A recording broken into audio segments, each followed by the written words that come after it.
Salut amis madrilènes, j'espère que vous allez bien, on est parti pour la vidéo du jour. Tout petit programme aujourd'hui, pas énormément d'informations. Avant de débuter les amis, n'hésitez pas à me laisser des questions dans la barre de commentaires pour la prochaine FAQ qui sera publiée ce week-end. Vous connaissez le procédé les amis, vous me laissez tout ça.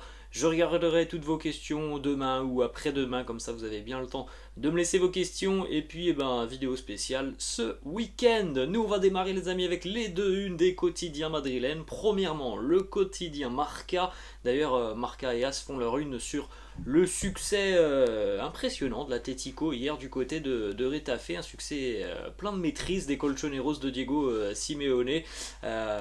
Donc une victoire 3-0 pour les Colchoneros. En ce qui concerne la petite page consacrée au Real, voilà ce que nous présente le quotidien Marca, c'est le duel entre David Alaba et Robert Lewandowski, deux anciens joueurs du Bayern Munich, donc bon, c'est pas forcément un article très intéressant. Du côté du quotidien AS, un petit peu plus intéressant. Donc encore une fois, vous avez cette victoire de l'Atlético en une, et puis en haut, Salvavidas Vinicius, le sauveur Vinicius, qui a confirmé ce que l'on savait déjà, que c'est un joueur très important dans des rencontres qui peuvent être compliquées et fermées défensivement face à une équipe qui est très très bien regroupée.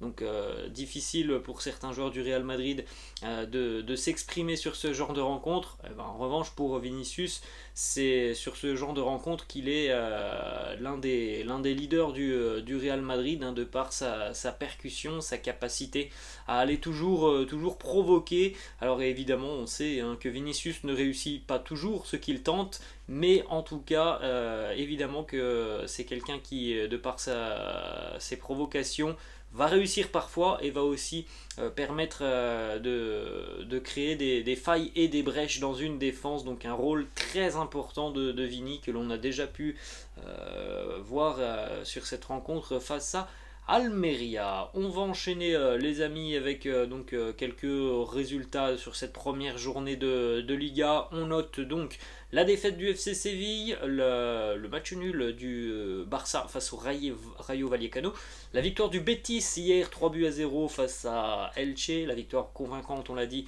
de l'Atlético Madrid, et puis on peut aussi noter par exemple le nul de l'Athletic Bilbao hier face à Mallorca, et la victoire du Valence de Gennaro Gattuso. On enchaîne les amis avec quelques statistiques qui sont ressorties de cette première rencontre de Liga face à Almeria. Donc premièrement, le nombre de comebacks du Real Madrid, puisqu'encore une fois le Real s'est imposé ce dimanche en étant derrière. Les Merengues ont été menés 1-0.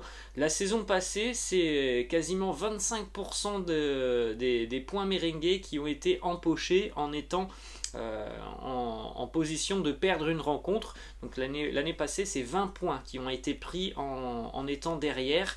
Ça, évidemment, c'est digne d'une équipe qui est très très solide dans sa tête. Bon, c'est aussi paradoxal parce que ça montre aussi que cette équipe peut parfois être en difficulté sur les débuts de rencontres. Donc là, première journée et on démarre sur les mêmes bases. Déjà 3 points acquis en étant dans une position d'une équipe qui est en train de perdre une rencontre. Alors évidemment, c'est un aspect du travail de Carlo Ancelotti et de tout le staff physique du Real Madrid, d'avoir une équipe qui quasiment tout le temps va prendre le dessus sur son adversaire, notamment en seconde mi-temps. On l'a vu à de nombreuses reprises l'année passée, et pas uniquement qu'en Ligue des Champions. L'exemple le plus parlant, c'était la remontada à Séville, où les Merengues étaient menés 2-0, et puis sur la deuxième mi-temps, le FC Séville n'avait plus existé. Ensuite, on va continuer les amis avec cette fois-ci le pourcentage de duels gagnés d'Aurélien Tchouaméni. Regardez ça, c'est sur les 58 minutes de jeu d'Aurélien Tchouaméni du côté d'Almeria, il affiche un pourcentage de duels gagnés de seulement 36%. il est très très loin du pourcentage habituel de Casemiro qui en général, en moyenne par match, Casemiro c'est 57% de duels gagnés. Et puis il faut aussi savoir que par rapport au nombre de duels d'Aurélien Tchouaméni face à Almeria, c'était 11 duels donc en 58 minutes. Là encore une fois, c'est très très loin de Casemiro et de sa moyenne de 22 duels pour 90 minutes. Donc même s'il avait joué 90 minutes, Tchouaméni aurait été tout de même assez loin du nombre de duels de Casemiro et de sa moyenne. C'est aussi une stat qui nous montre pourquoi le Real Madrid a eu parfois des difficultés en première mi-temps à tout simplement contenir aussi les contre-attaques de cette équipe d'Almeria et ont été parfois un petit peu surpris parce qu'au milieu de terrain il y a tout simplement eu un Tchouaméni un petit peu en difficulté avec un pourcentage donc de duels bien en deçà de la moyenne habituelle de Casemiro. Ensuite, dernière statistique aussi assez criante et parlante dans le secteur offensif, 29 tirs, on le rappelle pour le Real du côté d'Almeria, ce qui fait une moyenne de tirs toutes les 3 minutes et 27 secondes, il y avait un tir merengue. Mais ce qu'il faut savoir, c'est que l'expected goal du Real Madrid, alors ce sont évidemment des statistiques basées sur le tir, le tireur, d'où il va tirer sur le terrain, la position des défenseurs, du gardien, et bref, les expected goals du Real sur ce match sont de 0,08, donc c'est très très faible.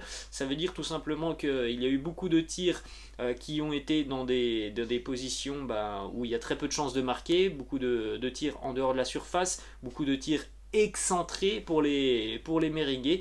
Il faut savoir que l'année passée, l'expected goal moyen du Real Madrid sur un match, c'était à peu près 0,12, donc il y a eu une grosse baisse là sur cette première journée de championnat du côté d'Almeria. Et à contrario, regardez Almeria, seulement malgré leurs 10 tirs sur cette rencontre, eux, ils ont fait quasiment aussi bien que le Real Madrid avec un expected goal de 0,07, donc voilà, il y a un petit axe de progression là-dessus, côté merengue. Et puis on rajoute aussi à ça cette statistique pour Karim Benzema, ça ne lui était plus arrivé d'avoir un différentiel but expected goal négatif à Karim, c'est-à-dire que voilà, sur ce match face à Almeria, il aurait dû marquer 1,24 buts. Alors évidemment, ce sont des statistiques les amis, mais il aurait dû marquer par rapport au joueur qu'il est. Toutes les statistiques montrent qu'il aurait dû marquer et ça ne lui est pas arrivé. Donc ça ne lui est arrivé qu'une fois la saison passée, c'était face à Osasuna où on se rappelle, il avait raté 2 pénaltys. Donc voilà des petites statistiques très intéressantes sur cette première journée de Liga. On va continuer aussi avec une autre stat en ce qui concerne Carlo Ancelotti. C'est un homme de début de saison, Carlo Ancelotti. Au cours de sa carrière, il a effectué donc 27 premières journées. Alors, partout où il est passé, le PSG, Chelsea, bref, peu importe. 27 fois il a disputé un match de première journée de championnat. Une seule fois il a été battu, Carlo Ancelotti, c'était il y a quelques années avec l'AC Milan. C'est un entraîneur qui rentre très très bien en général dans ses saisons. On va continuer les amis avec une petite information concerne Fede Valverde. C'est un article que j'ai trouvé sur une page spécialisée Real Madrid de Twitter. Un article qui nous parle du rôle de Fede Valverde et qui montre à quel point il est en train de prendre un rôle un petit peu plus important du côté du Real, puisque il a joué les 2 premiers matchs officiels de la saison. Et surtout, ce qui est important, c'est que Carlo Ancelotti avait tout de même annoncé du turnover. Alors oui, il y a eu quelques changements face à Almeria, mais on pouvait s'attendre à voir plus de turnover. On aurait pu s'attendre par exemple à voir Marco Asensio titulaire. Non, pas de Marco Asensio, c'est quelque chose à prendre en compte. Et puis aussi par rapport à la prestation de Fede Valverde, on l'a dit lors du débrief, il a été très régulièrement Fede sur cette rencontre proche du but. Alors oui, il est vrai que le Real, étant donné la supériorité des merengues, a souvent fait l'assaut du but, mais c'est un rôle aussi important qu'on lui a trouvé sur cette rencontre. On n'a pas forcément l'habitude de le voir autant tenter sa chance, notamment depuis la surface de réparation. C'est plutôt quelqu'un que l'on va voir frapper de loin. Fede Valverde, on connaît tous son pied qui est hyper puissant, il envoie des missiles, et là il a été, surtout en première période, beaucoup trouvé dans la surface de réparation. On va continuer les amis avec deux informations mercato qui concernent donc Asensio et Ceballos. D'après le quotidien Marca, c'est Mario Cortegana, le journaliste, qui nous l'annonce. Il n'y a à l'heure actuelle aucune offre de prolongation de contrat qui a été transmise par le Real, ni à Dani Ceballos, ni à Marco Asensio. À l'heure actuelle, le club qui semble plus intéressé en ce qui concerne Marco Asensio, c'est l'AS Roma de José Mourinho, mais du côté du club romain, on ne fera rien à moins d'un départ de Nicolo Zaniolo. Donc affaire à suivre les amis, on rappelle, il ne reste plus que 15 jours de mercato. On a eu cette déclaration dont on a parlé hier, très surprenante, de Ancelotti par rapport à Asensio. Toujours aucune minute de jouer depuis les 4 derniers matchs officiels du Real Madrid pour Asensio. C'était un petit peu particulier pour lui, je pense qu'il ne s'attendait certainement pas à ça. Lui qui a clamé haut et fort il y a 2 mois son désir de vouloir jouer le mondial avec l'Espagne, étant donné sa situation avec le Real Madrid, évidemment que là les chances de le voir disputer le mondial avec l'Espagne, eh bien, elles se réduisent plus les semaines passent, parce que malheureusement pour Asensio, il est très très loin d'être dans les premiers choix de Carlo Ancelotti. Donc peut-être que ça va bouger sur cette dernière quinzaine de mercato. Petite information qui concerne Dani Ceballos. On le sait, Dani Ceballos, grand supporter du Betis Séville. Hier, il en a profité pour aller voir les Andalous affronter Elche, victoire du Betis 3-0. Il était présent au stade du Betis. On sait que c'est un amoureux du Betis, Dani Ceballos. Ensuite, une petite information mercato qui concerne aussi un très jeune joueur de la Castilla, Antonio Blanco, qui devrait prochainement rejoindre l'Andalousie et Cadix. Il devrait être prêté pour 1 an. Il ne devrait pas y avoir d'option d'achat. On a vu beaucoup de départs très récents de joueurs de la Castilla. Certains sont prêtés, certains sont vendus. Pour Antonio Blanco, c'est un joueur qui devrait revenir l'année prochaine. Cadix est un club qui entretient de très bonnes relations avec le Real Madrid, pour preuve assez récente le départ de Victor Schust. Et on termine les amis avec une petite information en ce qui concerne l'entraînement de la veille, même si on en a déjà parlé hier. On a eu l'officialisation que Dani Carvajal ne s'est pas entraîné, il est resté à l'intérieur des installations. On n'a pas forcément à l'heure actuelle d'infos sur le retour ou non de Dani Carvajal à l'entraînement. On ne sait pas trop pour quand c'est prévu. On rappelle qu'il a manqué le premier match de championnat du côté d'Almeria. Et autre dernière petite information pour terminer, pas d'entraînement aujourd'hui côté merengue, c'est jour de repos, reprise de l'entraînement demain mercredi. Voilà les amis, la fin de cette vidéo, j'espère que ça vous a plu. N'hésitez pas comme d'habitude à lâcher un petit pouce bleu, n'hésitez pas non plus à vous abonner à la chaîne. Et les amis, surtout n'hésitez pas à me laisser vos questions dans la barre de commentaires. Moi je vous laisse et je vous dis à la prochaine. Ciao.